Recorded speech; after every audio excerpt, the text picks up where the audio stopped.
Muito bom dia, boa tarde, boa noite a quem é de boa noite. Este é o Washington Fora de Horas desta segunda-feira, dia 29 de novembro. Eu ia dizer outubro, não sei porquê, porque nós já estamos mesmo a chegar ao final do ano e só faltam agora 32 dias para o ano acabar. Portanto, talvez eu estivesse aqui com aquela ideia de que vamos atrasar isto um bocado. Mas não, hoje é dia 29 de novembro, segunda-feira. Eu sou a Mayra de La Saleta a apresentar o Washington Fora de Horas desta segunda-feira. Hoje é também o dia em que se celebra o Dia Internacional da Solidariedade para com o povo palestino. Foi um dia que foi convocado em 1977 pela Assembleia Geral das Nações Unidas. A resolução sobre a comemoração do Dia Internacional da Solidariedade para com o povo palestino também incentiva os Estados-membros a continuarem a dar o mais amplo apoio e promoção à comemoração do Dia da Solidariedade em si. Portanto, hoje, 29 de novembro, é o Dia Internacional de Solidariedade para com o povo palestino, um dia que foi convocado pelas Nações Unidas. Nos principais destaques de hoje, vamos falar de Angola, onde o Supremo Tribunal confirmou a condenação de Zeno dos Santos.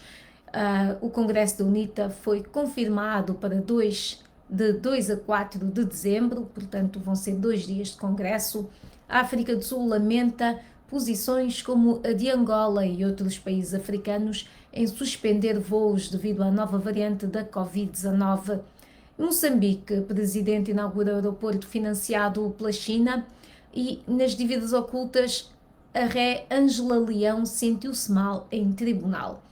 Na moda, morreu Virgil Abloh, o diretor artístico da Louis Vuitton. Ele tinha apenas 41 anos. Antes de continuarmos para as notícias, vamos dar aqui alguns bons dias ou boas tardes, exatamente, mais pessoais.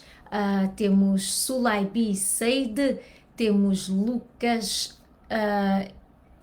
Cumbi Júnior, temos Ana Guedes a dar aqui uma boa semana a todo o pessoal. Nhamica Alves, há muito tempo que eu não via a Nhamica Alves por aqui.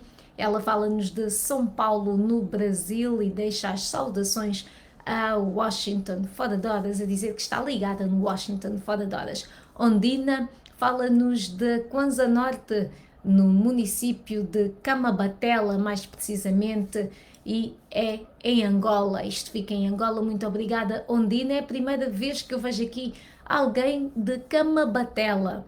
Portanto, um especial olá ao Kwanza Norte. Vamos então às notícias. Eu vou ler mais comentários daqui a nada. Lembrar a quem nos vê em diferido pelo YouTube que nós estamos em direto todas as manhãs no nosso Facebook, é Voa Português, e depois colocamos o programa no YouTube. Portanto, se nos está a ver pelo YouTube, muito obrigada por se juntar ao nosso programa. Vamos então aqui ao desenvolvimento das notícias deste dia 29 de novembro. O Supremo Tribunal de Angola confirmou a condenação de José Filomeno dos Santos Zeno, filho do ex-presidente José Eduardo dos Santos, e 3 outros réus a diversas penas de prisão relacionadas com o caso 500 milhões, revela um acordo do tribunal datado de 29 de outubro, mas que só agora foi tornado público. Zeno dos Santos foi condenado pelo crime de burla por defraudação na forma continuada a 4 anos de prisão e pelo crime de tráfico de influência na forma continuada a 2 anos de prisão e, em cúmulo jurídico, condenado a pena única de 5 anos de prisão maior. O antigo presidente do Banco Nacional de Angola, Walter Filipe Duarte da Silva, foi condenado a um total de 8 anos de prisão por peculato e burla por defraudação. O antigo funcionário sénior do BNA, António Samalia Bule Manuel, foi condenado a um total de 5 anos de prisão por peculato e defraudação. e Jorge Gaudens Pontes Sebastião a 6 anos de prisão por burla, por defraudação e tráfico de influência a 6 anos de prisão. O tribunal condenou também os réus, todos eles, ao pagamento de 5 milhões de kwanzas a título de danos materiais e ainda ao pagamento de 8,512 milhões de dólares pelos prejuízos que deles advieram e, consequentemente, por não ter aumentado o património em consequência da lesão. Portanto, porque o banco não aumentou o seu património em consequência destes danos, o tribunal ordenou também ao pagamento de mais de 8 milhões e meio de dólares. Os réus haviam sido condenados em agosto de 2020 e aguardavam desde então a decisão do Supremo Tribunal ao seu recurso. Não se sabe, entretanto, se os réus estão ou não a cumprir pena de prisão, de facto, num estabelecimento prisional. Continuando em Angola, a Comissão Política da UNITA confirmou que o 13º Congresso vai acontecer mesmo de 2 a 4 de dezembro, numa reunião em que disse não tolerar mais a interferência dos tribunais na sua atividade interna. A decisão foi tomada no domingo, dia 28, com 175 votos a favor, 15 votos contra e 3 abstenções. Em comunicado, aquele órgão do principal partido da oposição destacou que, e eu cito, a autonomia dos partidos na gestão interna é assegurada pela Constituição da República de Angola e a Lei dos Partidos Políticos. Fim de citação. E reiterou que não vai, cito, tolerar mais a interferência de tribunais políticos. Fim de citação. A Comissão Política também decidiu suspender os militantes que recorreram ao Tribunal Constitucional para inviabilizar a data do Congresso, alegando que a reunião da Comissão Política realizada a 20 de outubro e que marcou a reunião magna do partido foi um arranjo de amigos e feita sob um ambiente de intimidação. Antes foram apresentados relatórios da Comissão de Ética e Decoro sobre certas atitudes pouco abonatórias de alguns membros e da Comissão Nacional de Jurisdição sobre os processos disciplinares que envolvem outros membros e, segundo o comunicado da UNITA, foi ouvida igualmente a posição dos requerentes sobre o relatório da última comissão. Considerando o facto de que os militantes envolvidos recorreram ao Tribunal Constitucional antes de terem esgotado os meios jurídicos internos, a Comissão Política, nos termos dos artigos 16º, 17º, 18º e 19º dos Estatutos do Partido, saídos do 12º Congresso, reunido em 2015, deliberou por voto secreto sobre a suspensão preventiva dos seus membros Ilírio Chisanga Eurico, Amaro Cambiete Sebastião Caimana, Sócrates Java Cabeia, Elisbei Xinjola Bamba Setapi, Manuela dos Prazeres de Casoto, Ana Filomena Junqueira da Cruz Domingos e Felipe Mendonça. Lê-se no comunicado que revela que 153 153 membros votaram a favor, 29 contra e 4 abstiveram-se em relação a essa suspensão.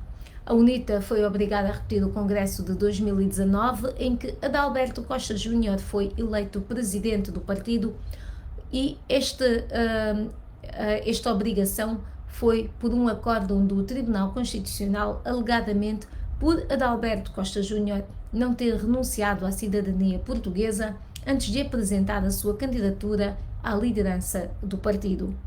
Agora, a UNITA confirma a realização do seu congresso de 2 a 4 de dezembro. Antes de continuarmos com o desenvolvimento das notícias, ler quem mais se juntou a nós entretanto. Lembrar também que este programa é em direto aqui no Facebook da VOA, VOA Português, mas que quem nos assiste no YouTube assiste em diferido e por isso não podemos ler os comentários em direto no Facebook. Vamos ler os comentários aqui de quem se juntou a nós: Jesus Soares, também do Kwanza Norte, como a nossa amiga Ondina Engel, E temos também Mamadou Iqbal Daoud de Climane, em Moçambique. Ele é que é um Washington foradense assíduo, não falha um programa, o Mamadou Iqbal Daoud. Sulaibi Said dá-nos as boas tardes. Temos também Edimar Kassamá, que já começa a ser assíduo também, em Amica, também é uma Washington foradense assídua. Sebastião Domingos Simão, outro que não falha um, e dá aqui os bons dias a partir de Lisboa, deixa votos de paz ao mundo inteiro e uma boa segunda-feira abençoada. Ansumane Zeral, a partir da Arábia Saudita. Elias Reis Casera dá as boas tardes, muito obrigada. Castelo Suflício está na Gorongosa, em Moçambique. E Paulo Binda, de Angola, para os Palopes. Eu vou ler mais comentários, mas antes, já sabe, vamos aqui ao desenvolvimento das notícias que nos juntam aqui neste Washington Fora de Horas, nesta segunda-feira, dia 29 de novembro. A África do Sul diz que é lamentável e triste que outras nações africanas se tivessem juntado a uma corrida dos países ricos para impor proibições de viagens devido à nova variante da Covid-19. Angola, Maurícias, Ruanda e as Seychelles suspenderam os voos da África do Sul numa tentativa de se protegerem da Omicron, a nova variante da Covid-19. O porta-voz do Ministério dos Negócios Estrangeiros sul-africano diz não compreender a decisão desses países africanos e que a África do Sul tinha feito recentemente doações substanciais de vacinas a alguns dos países que estão agora a impor proibições de voo. Dezenas de nações da Europa à Ásia impuseram restrições de viagem de e à África do Sul e aos seus vizinhos desde que os cientistas assinalaram a Omicron na passada quinta-feira. O presidente Cyril Ramaphosa, no domingo, apelou aos países para imediata e urgentemente inverterem as restrições que ele disse serem cientificamente injustificadas. E a partir da quarta-feira, dia 1 de dezembro, estarão proibidos de entrar em Angola cidadãos provenientes da África do Sul, Botsuana, Reino Unido, Botsuana, Reino de Eswatini, Malawi, Moçambique, Namíbia e Zimbábue. Portanto, vou dizer outra vez que países são estes. África do Sul, Botsuana, Reino de Eswatini, Malawi, Moçambique, Namíbia e Zimbábue são os países cujas restrições de voo foram impostas de entrada a Angola. A decisão, anunciada no fim de semana pelo Ministro de Estado e chefe da Casa Civil do Presidente da República, Adão de Almeida, foi justificada com a necessidade de se evitar a entrada da nova variante do Omicron no país, que já está presente em pelo menos 12 países. Por sua vez, a companhia aérea angolana TAG anunciou no domingo, dia 28, que estão suspensos todos os voos com destino a Joanesburgo, Cidade do Cabo, isto na África do Sul, Maputo, Moçambique, Windhoek, Windhoek na Namíbia, bem como as ligações aéreas de passageiros provenientes, outra vez, da África do Sul, Botsuana, Eswatini, Lesoto, Namíbia, Moçambique e Zimbábue. Entretanto, o médico angolano Luís Bernardino defende a anulação destas medidas que considera draconianas e que, na sua opinião, só servem para prejudicar as pessoas e a economia mundial. Aquele especialista disse que o governo angolano voltou a imitar o que viu os outros fazer. Entretanto, no Brasil, o governo fechou as fronteiras aéreas para passageiros de alguns países africanos por causa do avanço desta nova variante da Covid-19, a Omicron. Os países que entraram na lista são a África do Sul, o Botsuana, Eswatini, Lesoto, Namíbia, Zimbábue, Angola, Moçambique, Zâmbia e Malawi. A TAG, que tinha retomado a rota São Paulo-Luanda no fim de setembro, com 2 voos mensais à sexta-feira, informou a suspensão das viagens por tempo indeterminado. Antes de continuarmos com as notícias, vou aqui novamente dar os boas tardes, bons dias, boas noites a quem nos está a assistir. Temos Costa Pedro Caculete, que nos fala da Willa em Angola. Temos Mário Daniel, que diz que É aqui que mais recebi outra luz dentro e fora do que nos circunda. Portanto, desejo aqui boa semana e deixo esta mensagem. Domingos feriados de July, deixo aqui a todos os internautas e à equipa da VOA também uma boa segunda-feira e uma semana coroada de êxitos. Muito obrigada. Vasco de Almeida fala que o som está horrível com muitos cortes. Bom, eu pergunto aqui aos outros internautas se estão a ter problemas em ouvir-me também. Por favor, digam-me, porque é importante que ouçam sem cortes. E Vasco, aproveito também para lhe dizer que se não houver aqui mais ninguém a comentar problemas de som, desliga a sua internet ou desliga o nosso... Não quero que se vá embora, não quero que deixe de nos assistir, mas desligue e volte a ligar, que pode ser também um problema desse lado. Eu espero que se resolva rapidamente.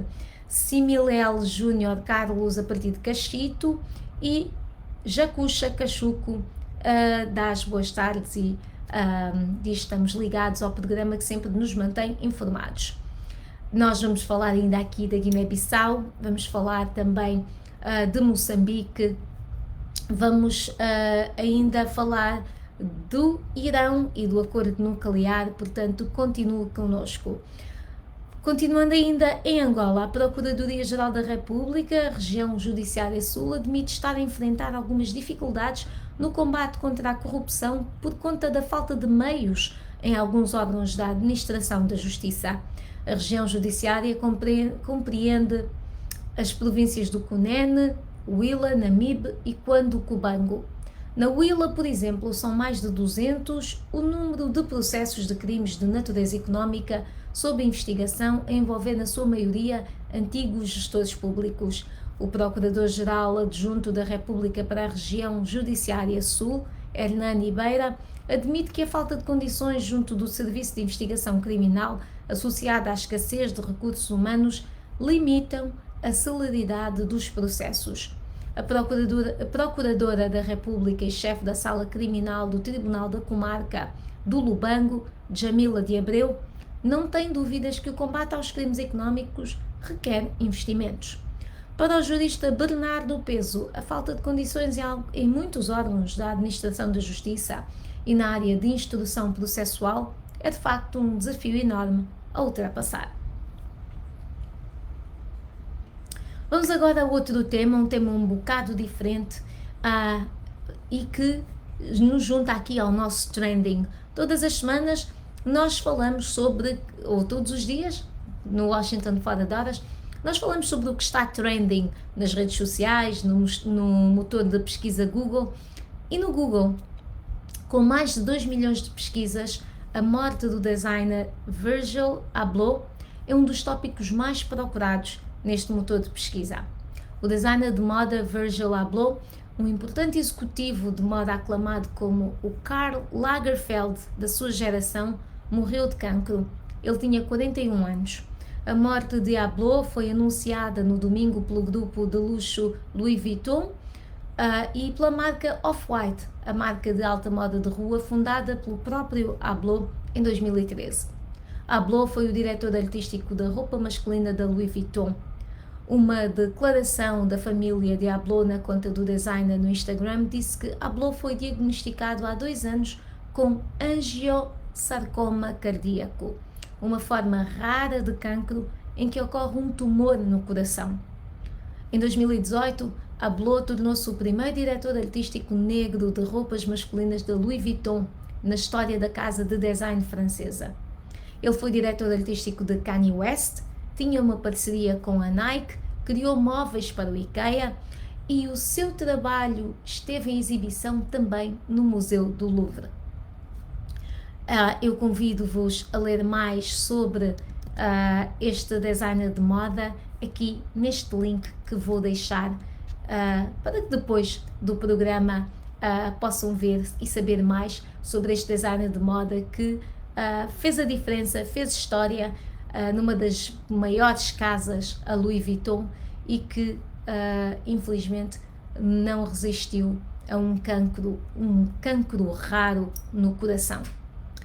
Vamos a ver quem é que se juntou a nós entretanto. O Ailton Correia está aqui no live da VOA e ele está na cidade de Tubarão, em Santa Catarina. Faz sol, temperatura 27 graus. E Ailton, por causa disso eu vou lhe dizer quais são as temperaturas aqui em Washington DC, e o Ailton é capaz de ficar um bocadinho triste quando eu lhe disser que neste momento estão 4 graus centígrados aqui em Washington DC, mas com muito sol. Está um dia bonito de sol, bastante frio no entanto.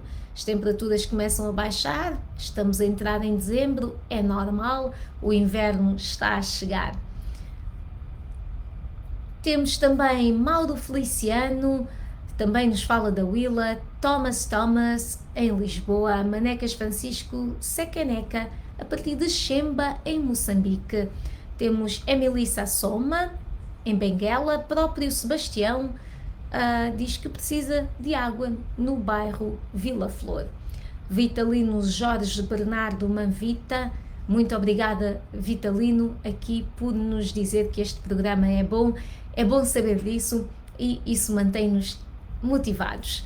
Vamos então às notícias, que é o que nos traz aqui. Vamos a Moçambique, temos aqui muita gente de Moçambique, e em Moçambique a ré Ângela Leão passou mal no fim da manhã de hoje na tenda da BO, o que levou o juiz a interromper a sessão de audição à declarante Italma Pereira. Isto, estamos a falar do caso das dívidas ocultas em Moçambique, e este julgamento está a decorrer já há largas semanas em Maputo.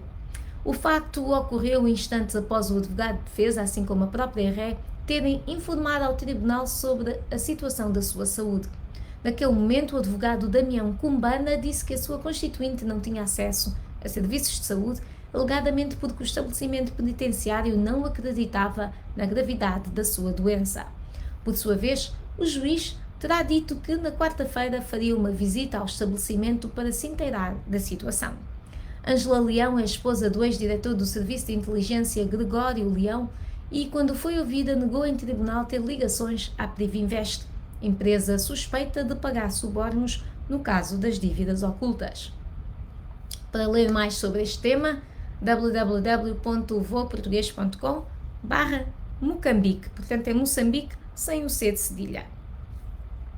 E ainda em Moçambique, o chefe de Estado, Filipe Nyusi, vai hoje inaugurar o aeroporto de Chogoene, infraestrutura orçada em 75 milhões de dólares, a primeira na província de Gaza, sul de Moçambique. Em nota, a presidência diz que, eu cito, o empreendimento é uma infraestrutura construída de raiz para atender e dinamizar o desenvolvimento da província de Gaza, cuja construção foi financiada por fundos desembolsados no âmbito da cooperação com a República Popular da China. Fim de citação. A infraestrutura é a primeira na província de Gaza e está localizada num distrito que fica a 233 km da capital moçambicana, Maputo, e pode receber até 230 mil passageiros por ano. O aeroporto levantou polémica durante a fase de construção, na medida em que a infraestrutura foi construída num espaço que albergava cemitérios familiares e campos agrícolas da comunidade local. Além das denúncias de uma exumação indigna na transferência dos cemitérios familiares que estavam no local, segundo a ONG moçambicana, vários proprietários dos campos agrícolas reclamaram que faltavam compensações prometidas aos proprietários dos campos agrícolas que estavam no espaço atualmente ocupado pelo aeroporto. Mais sobre este tema também, www.voaportugues.com. Nós ainda vamos falar da Guiné-Bissau, de Cabo Verde, vamos falar também de São Tomé e Príncipe, do acordo nuclear com o Irão e do Congo. Mas antes, dar aqui mais boas tardes, bons dias, boas noites a quem é de boa noite. Lembrar que aqui em Washington DC são agora 9h11 da manhã. Costa Pedro fala, quer saber do nosso WhatsApp? Já lá vamos, eu já vou partilhar aqui o WhatsApp. Temos Afonso Mamad Moussa na Zambésia, temos também Albemar Júnior, e Castelo Suflício diz que o som está em perfeitas condições do lado dele, e muito obrigada por partilhar essa informação. Muito obrigado também ao Afonso Mamado Mussá pelas simpáticas palavras. Rafael Nambai, boa tarde para o Rafael. E temos Germano Maia, e ele diz: sou angolano, mas lamento a medida tomada pelo governo do meu país por falta de solidariedade com a África do Sul. Sempre a falta de solidariedade entre os países africanos, e na verdade Angola só fez cópia do Ocidente. E eu leio este comentário aqui no Facebook da VOA. Lembrar que o programa é em direto via Facebook e passa em diferido no YouTube. Obrigada a todos os que nos assistem também pelo YouTube. Não podemos ler os comentários simplesmente porque não estamos em direto. É só por isso. Pedro Greia da Glória fala-nos de Moçambique, e Souza Dia Cafulo diz: estamos juntos. Galileu em Angola, e La Ermita em Luanda, também Angola. Vamos continuar então com as notícias. Vamos até a Guiné-Bissau, onde completou ontem um mês desde que um avião Airbus 340 está retido em Bissau, sem que se conheça de forma clara o seu proprietário e a sua tripulação. O governo decidiu reter o aparelho, e o Parlamento e o próprio Executivo criaram 2 comissões para investigar o misterioso avião, mas até agora não houve qualquer conclusão das investigações. O presidente Umaru Sissoko Embaló disse que o aparelho pertencia a uma empresa da Gâmbia que queria fazer negócios em Bissau, nomeadamente na reparação de aviões, mas o primeiro-ministro Nuno Gomes Nabian, 2 dias depois, anunciou que uma entidade estrangeira ia investigar a origem do avião. Pois bem, e eu aproveito para dizer que o WhatsApp da VOA é, e eu digo já, mais 202-251-9466. E é com o WhatsApp da VOA que nós aproveitamos para dizer que podem participar no Saúde em Foco. Saúde em Foco é toda a sexta-feira. Claro, como o nome indica, é um programa sobre saúde e contamos com a vossa participação, sempre. Portanto, podem enviar um áudio com as suas questões, podem enviar por mensagem também. Não precisa de se identificar se não quiser, mas envie as suas dúvidas, comentários sobre temas de saúde. Esta semana nós vamos falar sobre viver com HIV-Sida. Dia 1 é Dia Mundial da Luta contra a SIDA, e o programa da sexta-feira vai ser sobre viver com HIV-Sida. Aproveito e partilho aí o nosso WhatsApp, mais 202-251-9466, é o número para o qual também pode pedir notícias. Nós partilhamos as notícias todos os dias através desse número. Se quiser subscrever, esteja à vontade. E eu partilhei também aí o programa da semana passada. Nós falamos sobre a crise dos enfermeiros. Vale muito a pena ver o programa da semana passada. Aproveito a agradecer quem nos ouve, quem nos vê e quem partilha este Washington Fora de Horas. Vamos a mais títulos que marcam esta segunda-feira. Vamos então aqui até Cabo Verde, onde o Tribunal da Comarca de São Vicente aplicou interdição de saída do território nacional e apresentação periódica a um cidadão da Nigéria de 41 anos suspeito de tráfico de droga na Ilha do Sal. Ainda em Cabo Verde, a Ordem dos Médicos quer impugnar a eleição do bastonário da Ordem. O médico Danielson Veiga foi eleito para o cargo de bastonário da Ordem dos Médicos na Assembleia Geral realizada no domingo, dia 28, contudo um grupo de médicos liderado pelo antigo bastonário Júlio Barros Andrade promete impugnar as eleições. Em declarações à Rádio de Cabo Verde, hoje, segunda-feira, Júlio Barros Andrade afirmou que o processo está ferido de ilegalidade por violar o regulamento eleitoral publicado no Boletim Oficial desde 2015 e que aponta, de entre outros aspectos, que as eleições devem ser convocadas com 2 meses de antecedência, o que não aconteceu. Danielson Veiga liderou uma lista única que mereceu o voto da maioria dos 199 médicos presentes na Assembleia Geral, de um total de 429 inscritos. Em São Tomé, o presidente são-tomense participa em Angola na segunda edição da Bienal de Luanda, que termina hoje sob o tema Arte, Cultura, Património, Alavancas para a África que Queremos. Segundo Carlos Villanova, é um fórum muito dinâmico, muito virado para painéis sociais, sobretudo juvenis e também da promoção do género, que tem como objetivo promover, em termos preventivos, o combate à violência e resoluções de conflitos, além da forte componente de promoção de atividades culturais ao nível do continente africano e do diálogo entre as gerações. Resultado de uma parceria entre a União Africana, organizações das Nações Unidas para a Educação, Ciência e Cultura, a Unesco, e Governo de Angola, a Bienal de Luanda 2021 promove a contribuição das artes, da cultura e do património para uma paz duradoura. Nós estamos quase a chegar ao fim do nosso programa, mas ainda há alguns títulos que vale a pena destacar aqui. E em relação ao Irão, como eu dizia antes, as conversações internacionais sobre o programa nuclear do Irão estão prestes a recomeçar nesta segunda-feira, após um hiato de 5 meses, com Teherão a dizer que está determinado a chegar a um acordo, mas os analistas preveem grandes obstáculos a qualquer retomada rápida do acordo nuclear de 2015. O Irão fez uma pausa nas negociações em junho, após a eleição de um novo presidente ultraconservador, Ebrahim Raisi. Na altura, os diplomatas tinham dito que estavam próximos de um acordo. Na mesa das conversações vão estar diplomatas do Irão, Grã-Bretanha, China, França, Alemanha e Rússia. Os Estados Unidos vão participar nas conversações de forma indireta.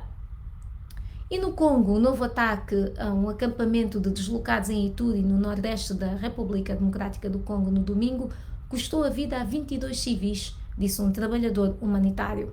O mesmo acampamento fora atacado há menos de uma semana, quando 29 pessoas foram mortas. O coordenador da Cruz Vermelha, Mambo Mapu Mansé, acusou o Grupo Armado Cooperativa para o Desenvolvimento do Congo, CODECO, de levar a cabo o ataque. No Burkina Faso, suspeitos militantes mataram 4 soldados na província de Lorum, no norte, disse ontem o exército, na mais recente onda de ataques. O assalto ocorreu um dia depois de os manifestantes terem reunido na capital Ouagadougou, acusando o governo de não conseguir deter a crescente violência. Grupos ligados à Al-Qaeda e ao Estado Islâmico desencadearam há 4 anos uma insurreição no norte do país, matando milhares de pessoas e deslocando 1 milhão. A insatisfação tem vindo a aumentar nas últimas semanas, desde que 53 pessoas foram mortas em 14 de novembro no pior ataque às forças de segurança nos últimos anos. Desde então, pelo menos mais de 26 soldados e civis foram mortos em ataques dispersos neste país da África Ocidental. Antes de irmos ao nosso último título de hoje, ler aqui quem é que se juntou a nós entretanto, agradecer e dizer que, bom, estamos mesmo a chegar ao fim, mas que amanhã há mais. Temos Silvestre Soares, que agradece pela atualidade informativa de São Tomé e Príncipe. Obrigada a nós por se juntar a nós, Silvestre Soares. Besna Sumbatonhá dá as boas tardes também. Ailton Correia dá as horas na cidade de Tubarão, que tem a mesma hora de Brasília, portanto, em Brasília e em Tubarão são 11h15. Aqui, portanto, agora devem ser 11h20, aqui são 9h20 da manhã.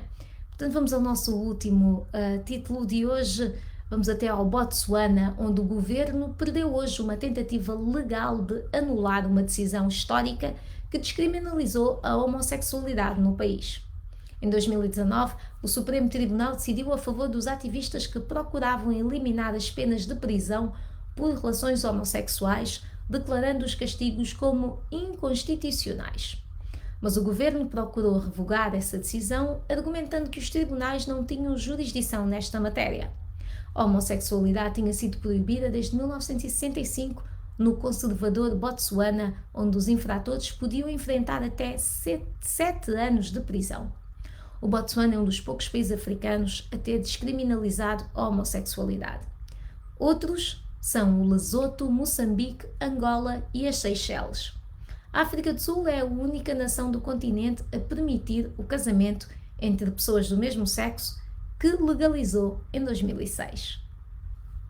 Foram as notícias deste dia 29 de novembro. Foi um prazer estar aqui consigo. Espero que se juntem a nós outra vez amanhã e depois, portanto, de segunda a sexta, é Washington Fora de Horas, todas as manhãs aqui na capital, Washington DC, a Voz da América, consigo. Continue ligado a nós em www.voaportugues.com.